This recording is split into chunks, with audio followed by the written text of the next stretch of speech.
La réserve de biosphère de Guadeloupe, archipel oblige, comprend un important territoire maritime. Aujourd'hui, nous sommes au port de Goyave sur la côte au vent, en compagnie de l'école guadeloupéenne de voile traditionnel, autrement dit EGVT, une association qui a décidé d'investir cet espace maritime.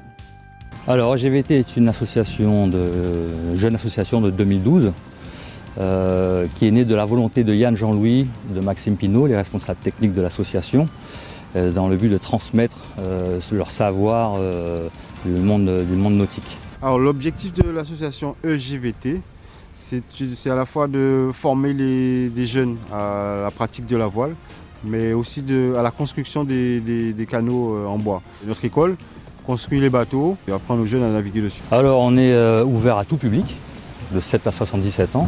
C'est sûr que pour l'instant on accueille beaucoup de jeunes. On est rentré dans un projet périscolaire aussi avec la mairie qu'on devrait débuter prochainement. Donc ça va des tout petits, donc l'école primaire, collège. Mais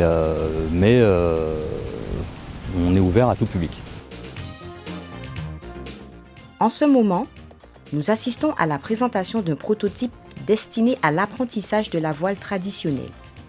Mais en quoi la pratique de la voile est-elle durable ?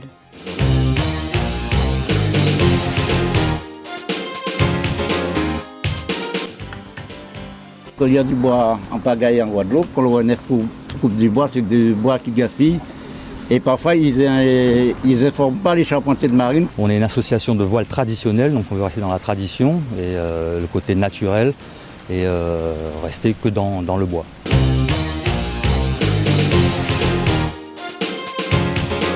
Si on veut promouvoir la charpente marine, eh bien ça n'a pas de sens de revenir encore dans le plastique.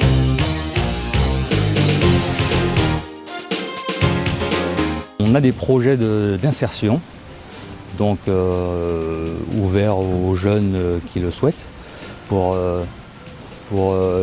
participer aux constructions des bateaux, apprendre à la construction des bateaux, apprendre à naviguer et pour ouvrir bien sûr au métier nautique.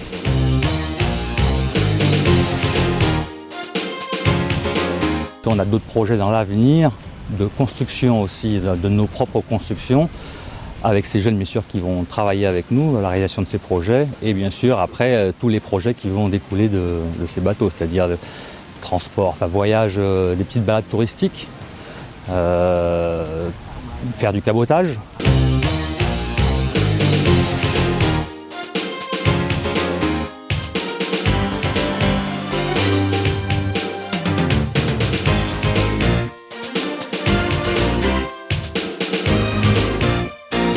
Alors, quelles sont les caractéristiques de ce prototype ?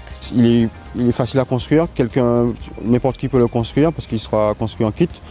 Ensuite, il est très léger, donc il peut être transporté par deux petits. Au niveau de la navigation, c'est un bateau, comme je l'ai déjà rappelé, qui est très stable.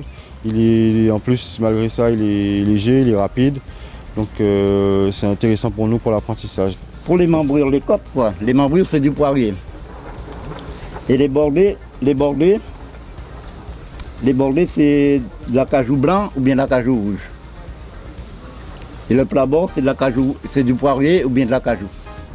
Un optimiste, quand ça se retourne, quand ça prend de l'eau, la navigation, elle est morte. Ce bateau-là, j'ai montré à Yann Tolola qu'en étant rempli d'eau, il fonctionne toujours. Et le pire, c'est qu'il était rempli d'eau, je pouvais naviguer auprès.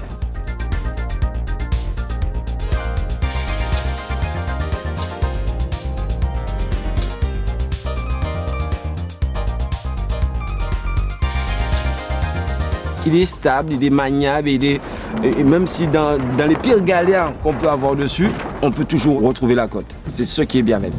Je pense que c'est un bateau qui est adapté à tout type de mer. Vu ce qu'il m'a montré tout à l'heure là en naviguant, le grand cul-de-sac marin, c'est un peu comme Goyave. Et c'est encore plus à l'abri que Goyave, parce que nous, on est exposé sous la côte est. Le grand cul-de-sac marin est protégé par la côte ouest de la Grande Terre, qui protège et le grand cul-de-sac. Mais moi, je pense que, moi, en me connaissant, Dès que j'ai le matériel de sécurité, je suis capable de sortir avec un bateau comme ça et aller au Saintes. En route arrière, quand on est bien, on a tout ça.